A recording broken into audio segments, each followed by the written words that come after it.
Hello dear student, how are you?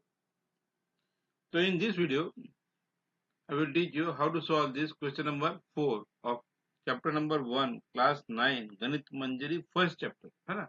उसका end of the exercise के fourth question है ये.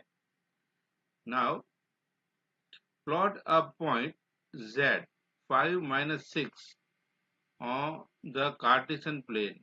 So we require Cartesian plane. Construct a right angle triangle I, Z, N and find the length of the three sides. तो हमको ऐसा बोला है कि एक पॉइंट है 5 माइनस 6. 5 माइनस 6 कहाँ पे होगा? 5 प्लस है यानी कि x पॉजिटिव है, y नेगेटिव है, तो ये होगा हमारे फोर्थ क्वाड्रेंट में. तो मैं सिर्फ फोर्थ क्वाड्रेंट ही यहाँ पे बताने की कोशिश करूंगा. ओके, तो this is our y axis and this is our x axis. तो ये है 5 माइनस 6 यानी कि कहीं पे -6 यहाँ पे है, ये है हमारा 0 कोमा -6 और ये है हमारा 5 कोमा 0 एक्स एक्सिस पे, और है ना. और यहाँ से हम लोग लेंगे इसको इस तरह से, यहाँ से इसको एक्सटेंड करेंगे इस तरह से, तो ये हमारा पॉइंट आ गया 5 कोमा 6, है ना, 5 कोमा -6. ठीक है. अब अगर इसको ये जोड़ दे यहाँ से यहाँ तक, है ना, तो ये भी एक ट्रायंगल हो जाएगा ना. हाँ, तो जोड़ देते हैं यहाँ से, तो ये हो गया हमारा राइट एंगल ट्रायंगल. ये राइट एंगल ठीक है. अब इसकी बात करें हम, तो नाम दे देते हैं हमने, क्या है, ये पॉइंट है जेड, है ना, ये जेड पॉइंट है. दूसरा पॉइंट कहाँ पे है? तो दूसरा है आई जेड एन, इसका नाम है आई, इसका नाम है जेड और इसका नाम है एन. आई जेड कितना हुआ? तो हमारे पास हो गया I Z is equal to कितना यूनिट हुआ? 1 2 3 4 5 और 6. क्यों? यहाँ पे जो 6 है ना, तो इतना डिस्टेंस हुआ ना ये, तो ये हो गया आई जेड 6 यूनिट या 6 सेंटीमीटर. और एन जेड कितना हुआ? एन जेड हुआ 5 यूनिट. अब हमको पता है आई एन हाइपोटेनस हुआ, तो I N square is equal to I Z square plus N Z square. तो ये कितना हुआ? आई जेड कितना है? 6, तो ये हो गया 6 स्क्वायर प्लस 5 स्क्वायर. 6 6 जा 36 प्लस 25, ये हो कितने गए? ये हो गए 6 प्लस 1 11 और ये 6 61. तो आई एन होता कितना है? तो हमारा आई एन हो गया √61 यूनिट. सबके हमारी साइड आ गई. ओके, जो ये साइड है, 1 मिनट, जो हमारे पास ये साइड है, ये 6 सेंटीमीटर, ये 6 है ना, 6 यूनिट है. ये है साइड हमारी, this one, and this one side, ये 5 यूनिट है, एंड दिस वन है, ये है √61 यूनिट. ओके, समझ में आया? ठीक, चलो आगे चलते हैं. इसके बाद दूसरा क्वेश्चन है 5 number. What would a system of coordinate be like if we do not have negative number? अगर कोऑर्डिनेट है ही नहीं, तो हम सिर्फ और सिर्फ फर्स्ट क्वाड्रेंट में ही रहेंगे. कहाँ पे रहेंगे? सिर्फ और सिर्फ फर्स्ट क्वाड्रेंट में, और सिर्फ फर्स्ट क्वाड्रेंट में ही रहेंगे. दूसरा तो क्वाड्रेंट कोई आएगा नहीं. Okay, what would a system of coordinate be like if we do not have negative number, only first quadrant we have, है ना. What would this system allow us to locate all point on the 2D plane? No, ये सब बाकी रह जाएंगे. ये क्या है? ये सेकंड क्वाड्रेंट है, ये थर्ड क्वाड्रेंट है, ये फोर्थ क्वाड्रेंट, ये बाकी रह जाएंगे. ओके, ठीक है, आगे चलते हैं. क्वेश्चन नंबर है 6 are the point m -3 -4 a 0 0 and g 6 8 on the same straight line. Suggest a method to check without plotting point on the joining the point. Okay, अगर हमको ये नहीं करना है, प्लॉट नहीं बनाना है, यानी कि हमको कार्टेशियन प्लेन नहीं बनाना है, ग्राफ नहीं बनाना है, सीधा सीधा बताना है। देखिए सीधा सीधा बताने के लिए हमको क्या चाहिए, अगर ये are same line straight line, अगर ये यहाँ पे है ना, ये हमारी एक लाइन है और ए है हमारा यहाँ पे, ए है 0,0 और एम है, एम पॉइंट है, इसके कोऑर्डिनेट है -3, -4 और हमारे पास है जी इसके कोऑर्डिनेट है 6,8। अब देखिए होगा क्या, होगा ये, इसको बहुत सारी तरीके से कर सकते हैं हम लोग। जो एक तरीका है, एक स्ट्रेट लाइन होता है ना, तो उसका जो टोटल लेंथ है यानी कि M G is equal to always equal to M A plus A G, इतना ही होता है। तो हमको 3 डिस्टेंस ढूंढने पड़ेंगे, ये एक और ये एक, बराबर, ये एक है, दूसरे भी देखते हैं। तो हमने पहले ढूंढ लेते हैं भाई एम जी कितना होता है, M G is equal to under root ये ना x2 - x1, ये है हमारा x1 y1, ये है हमारा x2 y2 और ये है हमारा x3 y3।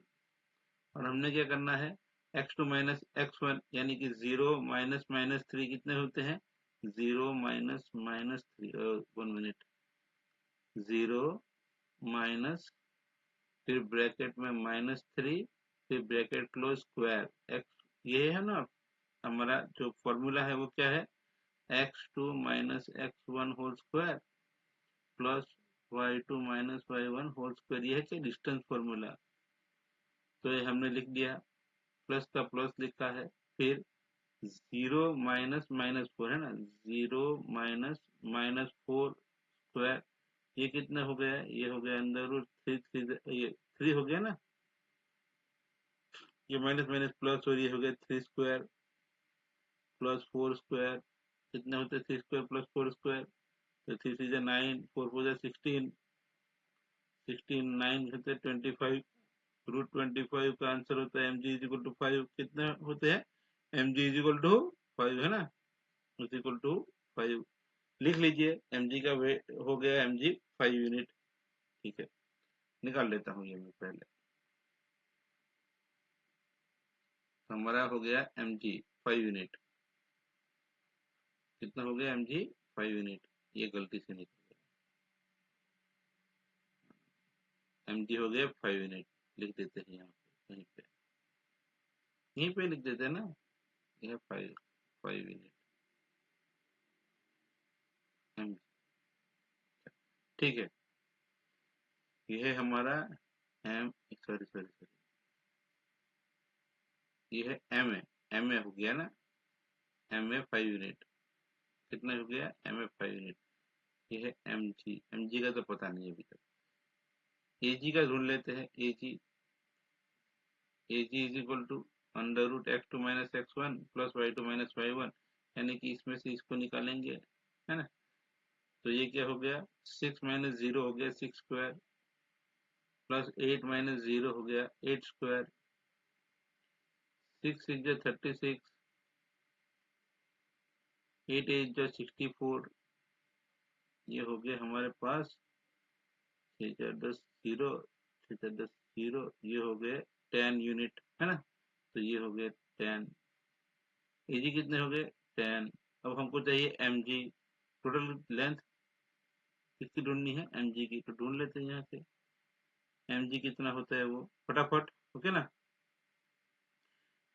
थोड़ा लंबा हो जाएगा, पूरा पूरा आपको लिखना पड़ेगा, 3 मार्क का होगा तो आपको डिस्टेंस फॉर्मूला ये वो ऐसा सब कुछ करके लिखना पड़ेगा। M G is equal to under root 6 minus minus 3, ये है 6 minus minus 3 square plus 8 minus minus 4 square, ये हो गया ये।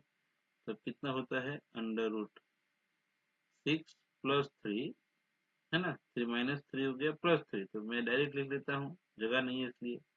ये हो गया 6 plus 3 9 square plus 8 plus 4 12 square, 9 square होता है 81 और ये होता है 144 12 स्क्वायर, ये हो गया अंडर रूट 5 1। ओके 1 मिनट, ये हो गया, दिखना चाहिए ना। नीचे ले लेते, तो ये हो गए हमारे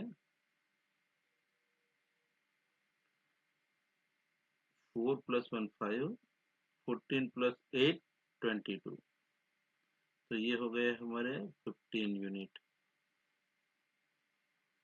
ओके, ये एक तरीका है, यानी कि M G is equal to कितना हो गया ना, है ना, ये हो गया ना हमारा 15 इज इक्वल टू 5 प्लस 10, ये हो गया 15। आप लिखो बाजू में नीचे M G is equal to 15 unit, M A is equal to 5 unit, A G is equal to 10 unit, सब मिला के कितना हो गया 15, 15 इज इक्वल टू 15।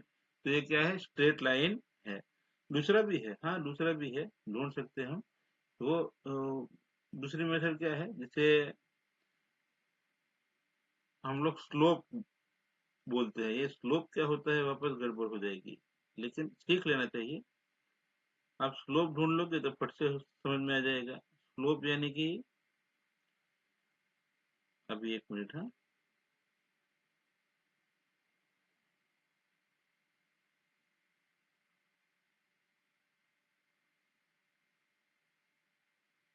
तो ये है हमारे पास एक कार्टेशियन प्लेन, छोटा सा बनाता हूँ ताकि आपको समझ में आ जाए।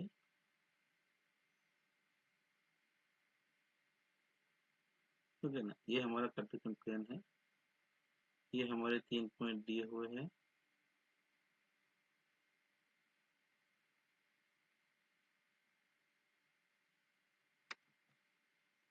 ये हमारे 3 पॉइंट दिए हुए हैं, ये 3 पॉइंट है हमारे। ओके, तो ये पॉइंट है ए हमारा, कोई भी यहाँ पे दिया है -3 -4 और यहाँ पे दिया है 6 8। अब मुझे क्या करना है, मुझे इसके जो रेशियो है ना उसको बराबर देख लेना है।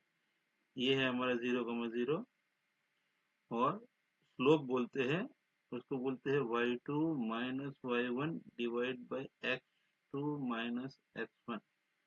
ओके, तो ये कितना हो गया, y2 माइनस y1 की बात करते हैं, ये y है और ये y है, यानी कि y2 क्या है हमारा, ये अगर x1 y1 है, ये हमारा x2 y2 है और ये हमारा x3 y3 है। तो क्या हो गया, इसका स्लोप कैसे होगा, y2 माइनस y1, ये y2 माइनस y1 यानी कि 0 माइनस माइनस 4 कितना होता है, 0 माइनस माइनस 4 होता है 4।